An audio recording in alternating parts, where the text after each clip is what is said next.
ഈദ് ദിനങ്ങളിൽ, പെരുന്നാൾ ദിനങ്ങളിൽ ഉത്തരേന്ത്യയിൽ നിന്ന് പലപ്പോഴും ഉയർന്നു കേൾക്കുന്നത് മുസ്ലിം സമുദായത്തിൽപ്പെട്ട അല്ലെങ്കിൽ ദളിത് ആദിവാസി വിഭാഗത്തിൽപ്പെടുന്ന മനുഷ്യരുടേതാണ്. എന്നാൽ ഇപ്പോൾ പശ്ചിമ ബംഗാളിൽ നിന്നും ഉത്തരേന്ത്യയിൽ നിന്നുമൊക്കെ പുതിയ വിചിത്രമായ ഒരു കരച്ചിൽ കേട്ട് തുടങ്ങിയിരിക്കുന്നു. പ്രതിഷേധം കണ്ടു തുടങ്ങിയിരിക്കുന്നു. രോഷം വന്ന് ആളുകൾ പ്രതികരിച്ചു തുടങ്ങിയിരിക്കുന്നു. പ്രതികരിച്ചത് ക്രൂരമായ ആളുകളാരുമല്ല, മറിച്ച് കഷ്ടപ്പെട്ട് കന്നുകാലികളെ വളർത്തി ജീവിതം ഒരുതരം എന്താ പറയുന്നത്, ദുനിയാവുണ്ടോ ആഖിറമുണ്ടോ എന്ന് ചോദിച്ചാൽ രണ്ടുമില്ലാത്ത തരത്തിൽ കഷ്ടപ്പെടുന്ന കുറേ മനുഷ്യരുടെ നിലവിളിയും തേങ്ങലുമാണ് ഇപ്പോൾ ഏറ്റവും ഒടുവിൽ കേൾക്കുന്നത്. സംഗതി വേറൊന്നുമല്ല, ഈ ബക്രീദുമായി ഇന്ത്യയുടെ പല ഭാഗങ്ങളിലും മുസ്ലിങ്ങൾ അങ്ങ് പശു സംരക്ഷകരായി മാറി. മുസ്ലിങ്ങൾ പശു സംരക്ഷകരായി മാറാനുള്ള സാഹചര്യം എങ്ങനെയായിരുന്നു എന്ന് ചോദിച്ചാൽ, ഹർഷത് മദനി എന്ന് പറയുന്ന ഒരു വൃദ്ധനായ മനുഷ്യൻ, പക്ഷേ ഉള്ളിൽ ആത്മവിശ്വാസത്തിൻ്റെയും അതിനേക്കാൾ ഉപരി സുതാര്യതയുടെയും കരുത്തുണ്ട് ആ മനുഷ്യന്. മറ്റു പല സമുദായ നേതാക്കൾക്കും അതില്ലല്ലോ. ഇപ്പോൾ ജൻസി പ്രക്ഷോഭം എന്നൊക്കെ പറഞ്ഞ് ക്ലച്ച് പിടിക്കാൻ കാര്യം എന്താ?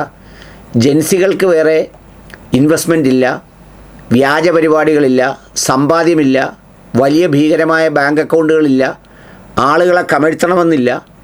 അത്തരം കാര്യങ്ങൾ കൊണ്ടാണ് അതൊന്നും ക്ലച്ച് പിടിക്കാത്തത്. ഇപ്പോൾ ഏതായാലും ഇപ്പോൾ പൊന്തി വന്നിരിക്കുന്നൊരു സ്ഥിതി എന്തുവാന്ന് ചോദിച്ചാൽ, ആ മനുഷ്യൻ്റെ ഒരൊറ്റ പ്രസംഗത്തോടു കൂടി, അതായത് പുള്ളി പറഞ്ഞത് പശുവിനെ ദേശീയ മൃഗമാക്കണം, ഇറച്ചി വിൽക്കുന്നത്, അതിനെ അറുക്കുന്നത്, അതിനെ പാചകം ചെയ്യുന്നത്, അതിനെ തിന്നുന്നത് എല്ലാം ഒരുപോലെ കുറ്റകരമാക്കണം, എല്ലാം ഒരുപോലെ കുറ്റകരമാക്കണം. അതുകൊണ്ട് ഈ വലിയ പെരുന്നാളിന്, ഈ ബക്രീദിന് എല്ലാവരും അങ്ങ് പശു സംരക്ഷകരായി മാറിയപ്പോൾ ദേ ഉത്തരേന്ത്യയിൽ ശോഭത്തോടെ പൊട്ടിത്തെറിക്കുന്ന ചില മനുഷ്യരുടെ ശബ്ദങ്ങൾ കേൾക്കുക. 5 লাখ টাকা লোন নেওয়া সব মহিলারা এসে আমার বাড়িতে এসে বলছে লোন শোধ করো। আমি কি করে করব? চলো আমার বাড়িতে। ঘুম নেই, রাত্রে ঘুম নেই, চিন্তায় মাথা খারাপ হয়ে যাচ্ছে।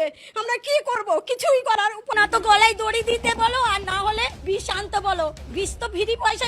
കണ്ടില്ലേ, രോഷത്തോടെ ഒരു സാധാരണ വീട്ടമ്മ അവരുടെ ജീവിതത്തിൻ്റെ സമ്പാദ്യം ഒരു നല്ല തുകയ്ക്ക് വിൽക്കാൻ വേണ്ടി എത്തിയപ്പോൾ ഉണ്ടായ സംഭവമാണ്.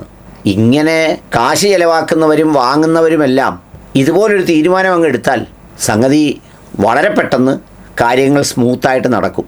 ഏതായാലും അങ്ങനെ തീരുമാനമെടുത്തതിൻ്റെ ലക്ഷണം ഉത്തരേന്ത്യയിൽ കണ്ടുവരുന്നുണ്ട്. സംഗതി എന്താ ഈ രാജ്യത്ത് നടന്നത് അതുകൂടി എല്ലാവരും മനസ്സിലാക്കണമല്ലോ. നമ്മളിതിപ്പോൾ ഒറ്റപ്പെട്ട വാർത്തകളൊക്കെ വായിച്ച് നമ്മളെല്ലാവരും അങ്ങ് മറന്നു പോകുമ്പോൾ ചിലപ്പോൾ ആ കഥയുടെ പൂർണ്ണ രൂപം നമുക്ക് കിട്ടി എന്ന് വരില്ല. അതുകൊണ്ട് അതിൻ്റെ സംഗ്രഹം പറയുന്നത് വളരെ വിചിത്രമാണ്. indiaspend.com എന്ന് പറയുന്ന ഒരു ചാനൽ, അത് ജിഹാദി ചാനലും ജമാഅത്ത് ഇസ്ലാമിയും മീഡിയ വണ്ണുമല്ല. 2010 മുതൽ 17 വരെ 63 ആക്രമണങ്ങൾ നടന്നു. അതിൽ 28 പേർ കൊല്ലപ്പെട്ടു, 124 പേർക്ക് പരിക്കേറ്റു. ഇതിൽ 97% നടന്നത് 2014 ശേഷമാണ്. റോയിറ്റേഴ്സ് ഇൻ്റർനാഷണൽ ചാനൽ അവർ പറയുന്നത് 2010-17 കാലത്ത് 63 ആക്രമണങ്ങളിൽ കൊല്ലപ്പെട്ട 28 പേരിൽ 24 പേരും മുസ്ലിങ്ങളായിരുന്നു. ടൈംസ് ഓഫ് ഇന്ത്യയും ഏതാണ്ട് 23 പേരുടെ കണക്കാണ് പറയുന്നത്. എന്നാൽ മാധ്യമ റിപ്പോർട്ടുകൾ സംഗ്രഹിച്ചുകൊണ്ട് 2010 മുതൽ 2024 വരെ ഏകദേശം 83 സംഭവങ്ങൾ ഇന്ത്യയിലുണ്ടായി, 43 മരണങ്ങളുണ്ടായി, 157 പേർക്ക് പരിക്ക് പറ്റിയ കഥകൾ. ഇത് മുഴുവൻ ഇതിൻ്റെ വ്യാപാരവുമായി ബന്ധപ്പെട്ട സാധുക്കളെയാണ്. ഇത് കച്ചവടം നടത്താൻ പോകുന്ന പാവങ്ങളെയാണ്. എന്നാൽ 2013-14 വർഷത്തിൽ 4.35 ബില്യൺ, 2014-15 വർഷത്തിൽ 16,083 കോടി രൂപ ഇന്ത്യൻ രൂപയാണ്. 15-16 മുതൽ 23-24 വരെ ഏതാണ്ട് 3.4 ബില്യൺ. അതുപോലെ തന്നെ 2024-25 4.6 ബില്യൺ, 2025 15.6 ലക്ഷം ടണ്ണാണ് ഈ വർഷം കയറ്റുമതി ചെയ്യാൻ തീരുമാനിച്ചിരിക്കുന്നത്. ലോകത്തിലെ ഏറ്റവും പ്രധാനപ്പെട്ട ബഫല്ലോ മീറ്റ് എക്സ്പോർട്ടറിൽ ഒരാളാണ് ഇന്ത്യ. പ്രധാനമായി ഇത് കയറ്റി അയക്കുന്നത് എവിടേക്കാണെന്നറിയോ? Vietnam, Egypt, Malaysia, Iraq, Saudi Arabia.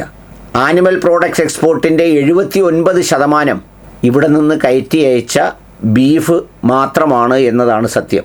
3 മുതൽ 4 ബില്യൺ ഡോളർ വരെ നിരക്കിലുണ്ടായിരുന്ന ഈ കയറ്റുമതി 2024-25 $4 ബില്യൺ കടന്നിട്ടുണ്ട്.